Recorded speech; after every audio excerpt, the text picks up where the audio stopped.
మనల్ని మనం దిగజారుస్తూ ప్రజల్లో చెడు పేరు తీసుకొస్తున్నాం అనేది ఆలోచించాలి. ఇకపోతే హైదరాబాద్ పట్టణం వరల్డ్ క్లాస్ అంటారు, మన మాటలేమో థర్డ్ క్లాస్కి పోతున్నాయి. ఈ వరల్డ్ క్లాస్ థర్డ్ క్లాస్ ని కొంచెం చూసుకుంటూ ప్రజలందరూ కూడా గమనిస్తున్నారు. కాబట్టి మీరు సభను అధ్యక్ష మీరు ఖచ్చితంగా ఇది చెప్పాల్సిన అవసరం ఉన్నదని తెలియజేస్తున్నారు. శ్రీ జాఫర్ హుస్సేన్ గారు, మినిస్టర్ గారు. గౌరవ సభ్యులు వెంకటరమణారెడ్డి గారు చెప్పిన ప్రస్తావన చాలా ముఖ్యమైనది అధ్యక్ష. ప్రతి పార్టీకి సంబంధించిన సీనియర్లు, ఆ వ్యవస్థ అందరూ కూడా అదే విధమైన సదాభిప్రాయంతో పోతే ప్రజాస్వామ్యం చాలా పటిష్టంగా ఉంటుంది. సరే, ఈరోజు వారు అనుభవం గల నాయకులు అధికార పక్షంలో ఉండి అనేక సందర్భాల్లో కూడా నేను చెప్తా ఉన్నప్పటికీ ఈరోజు ఎవరు మాట్లాడినా తప్పేమంటున్నాము సార్, ఎవరు మాట్లాడినా తప్పేమంటున్నాం. ఆ ప్రస్తావన సార్, ఆ ప్రస్తావనకు సంబంధించి వెంకటరమణారెడ్డి గారు చేసిన ప్రస్తావన గురించి నేను ప్రజాస్వామ్యానికి సంబంధించిన అంశం విషయంలో వారు కూడా ఒక హెల్దీ ప్రాక్టీస్ని చేసుకోవాలని వారు కోరిరు.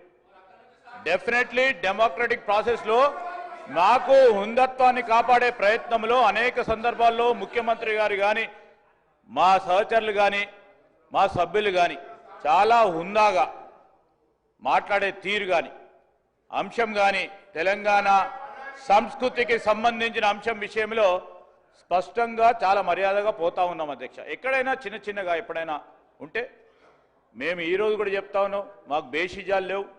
ఒక గౌరవ సభ్యుడు చెప్పిన అంశాన్ని కూడా దృష్టిలో పెట్టుకొని ముందుకు నడుస్తాం. అదేవిధంగా వారు కూడా నడవాల్సిన అవసరం ఉంటుంది. గౌరవ సభ్యులకు సంబంధించిన పార్టీ సభ్యులకు సంబంధించి సీనియర్ నాయకులు ఉన్నారు, వారు కూడా వారి నాయకులను మొదటగా మర్యాదగా మాట్లాడే ప్రస్తావన తీసుకొస్తే కూడా బాగుంటా ఉండే. నేను నిన్నగా సార్ వారిని అంటా ఉన్నా, ఈరోజు ఈ గౌరవ సభ్యులకు ఈరోజు ప్రస్తావన చేసినప్పుడు మీ పార్టీ సమావేశాల్లో నా వెంకటరమణారెడ్డి గారిని కోరుతా ఉన్నాను, మీ పార్టీ సమావేశాల్లో మీకు సంబంధించిన మీ సీనియర్ నాయకులను కూడా కోరండి. First put your house order in first కేసులో, దాని తర్వాత ప్రస్తావన తీసుకొద్దాం, 10 మందికి చెప్దాం. మేమైతే తప్పకుండా చెప్తా ఉన్నాం, ప్రజాస్వామికంగా మర్యాదపూర్వకంగా గౌరవంగా గౌరవ సభ్యుల హుందత్వాన్ని కాపాడే కార్యక్రమాల్లో ఎక్కడ కూడా వెనుకాడకుండా ముందుకు తీసుకెళ్తామని గౌరవ శాసనసభ ముందట పెడతా ఉన్నాం. శ్రీ జాఫర్ హుస్సేన్ గారు. ऑनरेबल स्पीकर सर, आपका बहुत बहुत शुक्रिया जो मुझे ये मौका दिया है। सर, मेरा सवाल सीधे ये है कि जीएचएमसी के अंदर सैनिटेशन का सबसे बड़ा प्रॉब्लम चल रहा सर, यहाँ तक कि ना गार्बेज लिफ्टिंग प्रॉपर है सर, ना स्वीपिंग प्रॉपर है सर। क्योंकि आप देखते हैं कि स्वीपिंग स्टाफ कम की तरफ से एक लोकेलिटी के अंदर बाइलेंस में वीक 10 डेज में एक बार स्वीपिंग हो रही सर। तो मेरा आपके जरिए से सीधा मिनिस्टर साहब को यह सवाल है कि सर, आज हम GHMC greater Hyderabad municipal corporation का सराउंड एरिया बढ़ा रहे हैं, जरूर है सर, मगर जो एग्जिस्टिंग एरिया है उसके अंदर ना प्रॉपर सैनिटेशन लिफ्टिंग है सर, गार्बेज की ना स्वीपिंग बराबर है। उसके अलावा सर स्ट्रीट लाइट का भी सेम पोजीशन है सर। तो मैं आपके जरिए से हुकूमत को यह कहना चाहता हूं, इसके ऊपर न सिर्फ तवज्जो देने की जरूरत है, पब्लिक के हेल्थ का भी ख्याल रखने की जरूरत है सर। और एक अहम बात यह है सर, आने वाला टाइम 18 फरवरी से रमजान का महीना शुरू हो रहा है सर, हमेशा हुकूमत ने इसकी मीटिंग रखती है सर। मैं आपके जरिए से यह कहना चाहता हूं, आपके मीटिंग थोड़ा अर्ली रखिए सर, अर्ली रखने के बाद ताकि रमजान के काम आने से पहले हो, और हमारे जो जगने की रात है, शबे मेराज, शबे बारात और शबे कदर, उसका भी इंतजाम करना सर। और ग्रेवयार्ड्स की साफ सफाई बेइंतहा जरूरी है सर। मैं आपके जरिए से हुकूमत से यह कहना चाहता हूं कि इसके ऊपर खास तौर से तवज्जो दीजिए, क्योंकि कमिश्नर जीएचएमसी साहब भी यहां पर मौजूद है। मेरी आपके जरिए से उनको भी रिक्वेस्ट है कि इस पे तवज्जो देने की जरूरत है सर। बहुत बहुत शुक्रिया। నోట్ చేసుకున్నాం అధ్యక్ష. తగు విధమైన గౌరవ సభ్యులు చెప్పినట్టు అధికారులకు కూడా ఆదేశించడం జరుగుతుంది. శ్రీ బీర్లా ఐలయ్య గారు.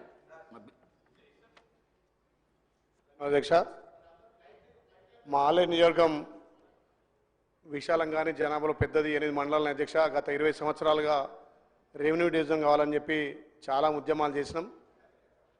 ఆ రోజు కూడా మేము మాట ఇచ్చడం జరిగింది. దయచేసి ఆలేరు మండల కాన్స్టిట్యూన్సీని రెవెన్యూ డివిజన్ చేయాలని కోరుతూ, అదేవిధంగా పెద్ద మండలాలు అక్కడ రాజాపేట పెద్ద మండలం ఉన్నటువంటి రంగత్పురాన్ని కూడా మండలం చేయాలని చెప్పి మీ ద్వారా విజ్ఞప్తి చేస్తూ, ముఖ్యంగా మొన్న ఏదైతే సర్పంచ్ ఎలక్షన్లో గ్రామాలు తిరిగేటప్పుడు కొన్ని గ్రామాలకు ఆమ్లెట్ ఉన్నటువంటి గ్రామాలకు అక్కడ డీలర్ షాపులు ఆమ్లెట్ విలేజ్లో రేషన్కు చాలా ఇబ్బంది పడుతున్నారు. వృద్ధులకు ఆయా గ్రామాలలో ఆమ్లెట్ విలేజ్లో కూడా మనం సబ్ సెంటర్లు పెట్టి డీలర్ ద్వారా రేషన్ ఇస్తే అందరికీ రేషన్ అంత అధ్యక్ష. ఏదైతే మనం సన్న బియ్యం ఇచ్చిన తర్వాత ఆ రేషన్ కూడా వృద్ధులు అందరూ కూడా తీసుకుంటారు కాబట్టి దయచేసి ఆమ్లెట్ విలేజ్లో కూడా రేషన్ షాపులు పెడితే బాగుంటుందని తెలియజేస్తూ, అధ్యక్ష మా వెనుకబడ్డ ఆలేరును అన్ని విధాల మన గౌరవ ముఖ్యం ద్వారా అభివృద్ధిలో ముందుకు తీసుకుపోతున్నాం. దాని ద్వారా ఒక రెవెన్యూ డివిజన్ అయితే అక్కడ చిరకాల కోరిక నెరవేరుతుంది కాబట్టి స్వద్వారా మీ ముందుస్తున్న ఆలేరును రెవెన్యూ డివిజన్ చేయాలని చెప్పి విజ్ఞప్తి చేస్తున్నా అధ్యక్ష. మినిస్టర్ గారు. అధ్యక్ష నోట్ చేసుకోవడం జరిగింది. కూనమనేని సాంబశివరావు గారు.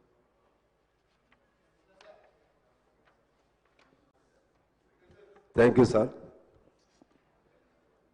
మన రాష్ట్రంలో సింగరేణి ప్రధానమైనటువంటి సంస్థ. బహుశా రాష్ట్రంలో అత్యంత పెద్ద పబ్లిక్ ఎంటర్ప్రైజెస్ అది. సింగరేణిలో ఇవాళ కార్మిక వర్గంలో పూర్తిగా అసంతృప్తి చోటు చేసుకుని ఉన్నది వివిధ కారణాల వల్ల. వీటిని సరిదిద్దటానికి ప్రభుత్వం సంబంధిత మంత్రులు కానీ లేదా ఆ ప్రాంతంలో సింగరేణి కార్మికులతో సంబంధం ఉన్న నియోజకవర్గాల ప్రతినిధులు కానీ వాళ్ళందరితో కలిసి ఒక మీటింగ్ ముఖ్యమంత్రి గారే స్వయాన ఏర్పాటు చేస్తే ఆ సమస్యలకు పరిష్కారం లభిస్తుంది. లేకుంటే సింగరేణి కూడా కొద్ది రోజుల్లోనే కనుమరుగై మొత్తం ప్రైవేట్ పరమయ్యేటువంటి పరిస్థితులు కనబడుతున్నాయి అధ్యక్ష. దానికి సంబంధించి కొన్ని అంశాలు సమయం తీసుకోకుండా నేను పాయింట్ వైజ్గా చదివి త్వరగా ముగిస్తాను అధ్యక్ష. ఒకటి, అక్కడ మెడికల్ పద్ధతి ఒకటి ఉండేది, అంటే డిపెండెంట్ ఎంప్లాయ్మెంట్ కొరకు. కోర్స్ అది అంతకుముందు ఉన్న ప్రభుత్వం చంద్రబాబు గారు తీశారు, వాస్తవమే. మళ్ళా కేసీఆర్ గారు ప్రవేశపెట్టారు. అది ఇప్పుడు సరైన పద్ధతుల్లో అమలు చేయట్లేదు అధ్యక్ష. సరైన పద్ధతుల్లో అది